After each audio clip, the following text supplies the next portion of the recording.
السلام عليكم ورحمة الله تعالى وبركاته. مرحبا بكم في توقعات أحوال الطقس ليوم الجمعة. استمرار الأجواء الحارة في عموم مناطق المملكة. إليكم التفاصيل. حيث كشفت المديرية العامة للأرصاد الجوية أن الطقس يوم غد الجمعة سيتميز بأجواء حارة نسبيا إلى حارة بالجنوب الشرقي وداخل الأقاليم الجنوبية وبالمنطقة الشرقية والسهول الداخلية.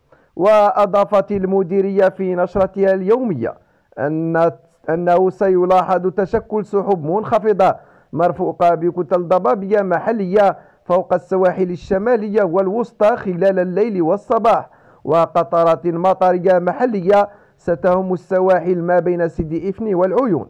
هذا ومن المنتظر تناثر محلي لحبات من الغبار بالجنوب الشرقي والأقاليم الجنوبية، فضلا عن تسجيل هبات رياح محليا قوية نوعا ما بكل من السواحل الوسطى والجنوب ومرتفعات الأطلس والجنوب الشرقي.